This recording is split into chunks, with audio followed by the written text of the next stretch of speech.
ठीक है। Pi radian कितना होता है? 180 डिग्री। बाकी सब बातें आगे चल के देखेंगे हम लोग।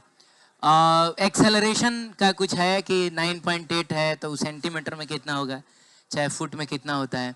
फोर्स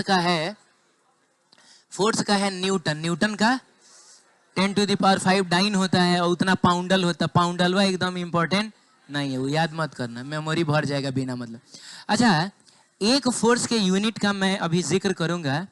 किलोग्राम वेट लिखा हुआ है और ये किलोग्राम फोर्स लिखा हुआ है, ठीक है, दोनों सेम ही होता है।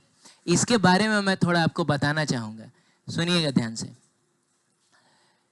एक प्रॉब्लम है। प्रॉब्लम ये है कि हमसे कभी भी कोई पूछता है तो हमारा वेट पूछता है। क्या पूछता है? पूछता है कि तुम्हारा वेट कितना है। तो अगर तुम कहते हो 60 kg, क्या लग रहा है, तुम उसको सही बता रहे हो कि गलत बता रहे हो? कि अच्छा छोड़ो हटाओ, पहले तो ये बताओ कि वेट और मास एक ही सेंस आता है, क्या दोनों सेम चीज है? क्या वेट और मास सेम चीज है? नहीं सेम चीज है। वेट और मास सेम चीज है? नहीं पता है। क्या ईमानदार आंसर था, बैठ जाओ। सेम चीज। कितने लोगों को लग रहा है कि सर वेट और मास सेम है? हमारा मास 60 kg है, हमारा वेट भी 60 kg। कितने लोगों को ऐसा लग रहा है? किसी को नहीं। अच्छा अब कोई बात नहीं, अब 10 मिनट बर्दाश्त करो, अब जिस स्थिति में हो। कितने लोगों को लग रहा है कि वेट और मास सेम चीज है? किसी को? वेट और मास सेम चीज नहीं है। मास मास है जिसको हम लोग केजी में रिप्रेजेंट करते हैं। अगर हम बोलते हैं कि ये 5 kg का है तो वो उसका मास होता है, 10 kg का है तो वो उसका मास होता है। वेट एक्चुअली एक टाइप का फोर्स होता है। वेट क्या है? वेट क्या है? ये फोर्स है। और कौन सा फोर्स है पता है? ये ग्रेविटेशनल फोर्स होता है। ये क्या होता है? Gravitational force of planet. जैसे अगर आपको पता करना है कि अर्थ पे आपका वेट कितना है, तो आप पता करिएगा अर्थ आप पे कितना ग्रेविटेशनल फोर्स लगा रहा है। अगर आपको पता करना है चांद पे आपका वेट कितना है, तो पता करिएगा चांद आप पे कितना ग्रेविटेशनल फोर्स लगा रहा है। सही है? और ध्यान से सुनिएगा, अर्थ के केस में किसी भी पार्टिकल पर जो ग्रेविटेशनल फोर्स लगता है वो लगता है m/g। अगर पार्टिकल का मास कितना है? m है, तो ग्रेविटेशनल फोर्स होगा mg। कितना होगा? mg। कैसे होगा मैं समझा देता हूं। F बराबर ma तुमको याद है? बोलो बाबू। तो ठीक है, m तो मास है, a क्या होता है? उस पार्टिकल का एक्सेलरेशन होता है। और आप जानते हैं किसी भी पार्टिकल को धरती के आसपास छोड़िएगा तो उसका जो एक्सेलरेशन होता है वो 9.8 मीटर पर सेकेंड स्क्वायर होता है। और उसको रिप्रेजेंट किया जाता है कैसे? जी से। बोलो ना यार। तो कुछ नहीं है, बस मैंने एक ही जगह पे धरती की वजह से जो एक्सेलरेशन आता है जिसको हम जी से रिप्रेजेंट करते हैं वो हमने लिख दिया है।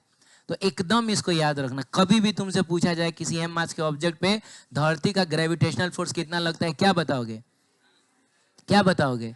mg बताना। सही है? बोलो क्या बताओगे? mg बताओगे। ठीक है?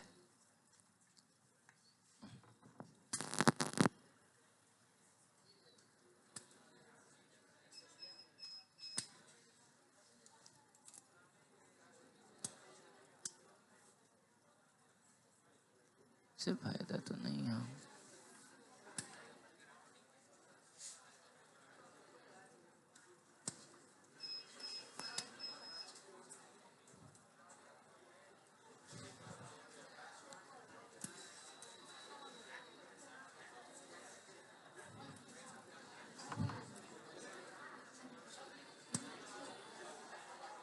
चल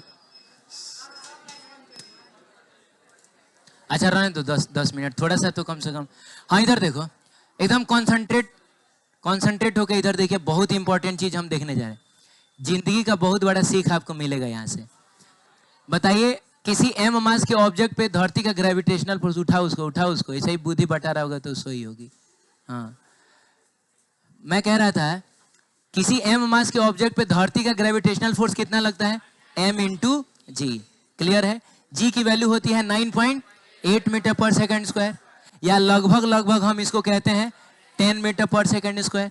तो एग्जाम्पल के लिए मैं अगर आपसे पूछूं कि कोई 60 केजी का आदमी है, कितने का है? तो उस आदमी का मास ना 60 केजी है, उस आदमी का वेट कितना होगा? तो वेट होगा m इंटू जी। नहीं बोल रहे हो? कितना होगा बोलो? 60 इंटू 9.8। काहे के लिए रखोगे? लगभग 10 रखो ना, तो 10, और आंसर तब न्यूटन में आएगा 600 न्यूटन। तो सुनिएगा, अगर आप 60 केजी के हैं तो आपका वेट है 600 न्यूटन।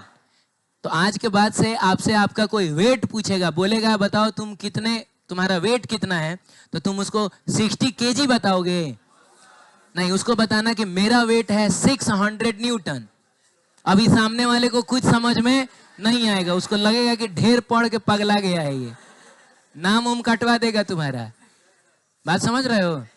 अगर तुम 50 केजी के हो तो तुम्हारा वेट है 500 न्यूटन।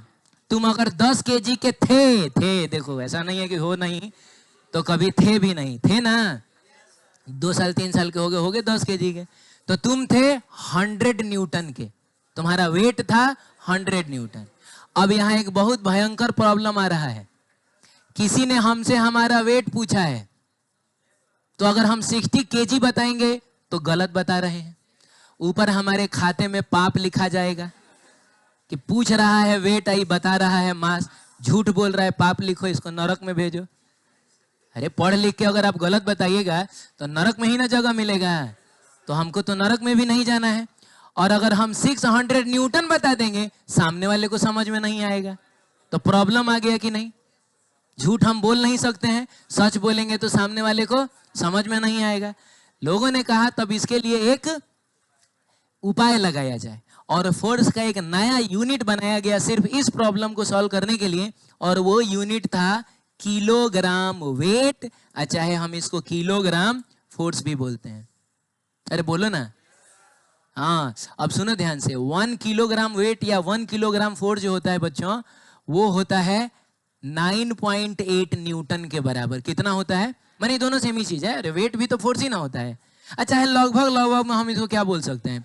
10 न्यूटन बोल सकते हैं। सुन रहे हो? अब देखो, इधर देखो, ओए बच्चा इधर देखो, कह रहा हूं मैं ये कि अब अगर हमसे कोई हमारा वेट पूछेगा तो बता हम उसको क्या बोलेंगे? बोलेंगे हमारा वेट है 60 केजी वेट, ऐसा बोल देना। खाली 60 केजी नहीं, क्या बोलना? 60 केजी वेट है। तो पूछेगा तुम्हारा वेट कितना है, क्या बोलोगे? 60 केजी वेट। अब तुम बताओ, वो तो समझ गया कि तुम 60 केजी के हो, और तुमने झूठ भी नहीं बोला, क्योंकि 1 केजी वेट किसके बराबर होता है? लगभग 10 न्यूटन के बराबर होता है। बोलो। तो तुमने एक्चुअल में उसको 600 न्यूटन ही बताया है। अरे 1 केजी वेट 10 न्यूटन होता है, तो इनडायरेक्टली तुमने उसको 600 न्यूटन ही बताया है, यानी तुमने गलत नहीं बताया है। और अब उसको समझ में भी आ जाएगा कि तुम 60 केजी के हो। कुछ तो बोलो यार। हाँ ठीक है, तो ये था एक इम्प्रॉपर यूनिट, हालांकि इसको बोला जाता है फोर्स का। किलोग्राम वेट कहिए चाहे किलोग्राम फोर्स कहिए। सही है बच्चों? कोई डाउट इसमें? चलिए ठीक है। अब मैं आपको एक बहुत बड़ी, मैंने कहा ना कि मैं जिंदगी की सीख दूंगा आपको यहाँ से। आइए वो सीखते हैं हम लोग।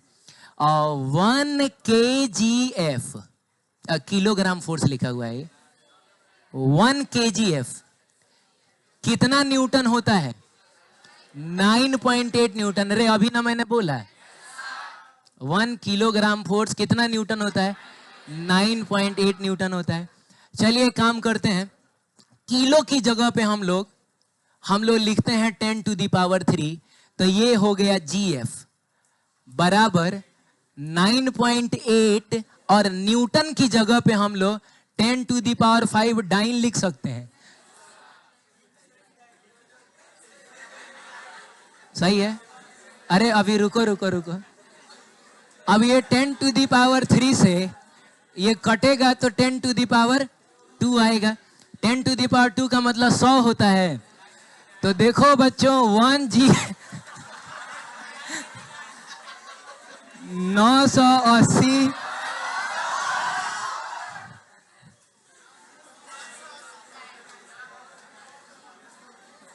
हाँ सुनिएगा एक मिनट, मैं कह रहा हूँ, अरे तुम लोग, हमको तो समझ में नहीं आ रहा है कि तुम लोग चिल्ला काहे रहा है?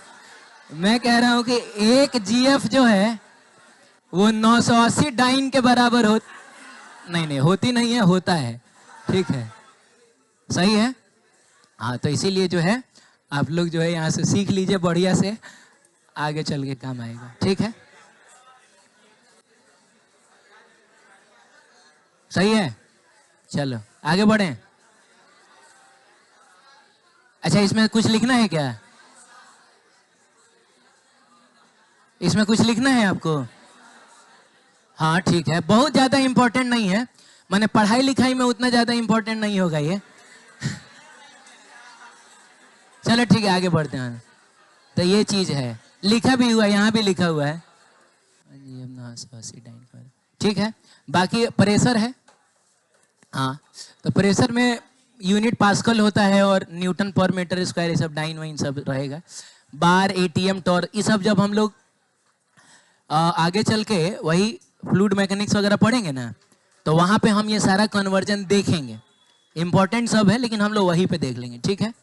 आगे क्या है, वर्क एनर्जी, तो इतना खाली याद रख सकते हो, 1 जूल 10⁻7 अर्ग होता है, और 1 कैलोरी कितना होता है, लगभग 4.2 जूल होता है, बस ये याद रख सकते हो, बाकी सब आगे चल के देखेंगे। पावर में, तो पावर में बाबू एक हॉर्स पावर आता है, गाड़ी ओड़ी जो होता है ना, महंगा गाड़ी सब हॉर्स पावर में आता है। ट्रैक्टर वगैरह का पावर किस में मेजर होता है, वाट में मेजर नहीं होता है, वो हॉर्स पावर में। तो एक हॉर्स पावर जो होता है लगभग 746 वाट, सॉरी ये किलो नहीं होगा, लगभग 746 वाट होता है, सही है। तो ये सब है अपना, कुछ कांस्टेंट्स हैं, तो जिसमें एक कांस्टेंट आप जानते हैं, gravitational constant 6.67 into 10⁻11 newton metre square per KG square. तो ये तो पहले से आपको याद था, ठीक है। इसके अलावा लाइट की स्पीड आप याद रख सकते हैं 3 इंटू 10⁸ मीटर पर। बाकी सब जब जिस चैप्टर में मिलेगा उस चैप्टर में हम लोग पढ़ेंगे, सब मिलेगा आपको, लेकिन डिफरेंट चैप्टर में मिलेगा, उसी समय पढ़ेंगे, अभी याद करने की कोई जरूरत नहीं है। अगला टॉपिक है dimension, dimensional formula, dimensional equation. Hello, और ये टॉपिक पूरे यूनिट एंड डायमेंशन का सबसे इंपॉर्टेंट टॉपिक रहेगा, ठीक है। तो इस क्लास को मिस मत करिएगा, हम लोग कल मिलते हैं।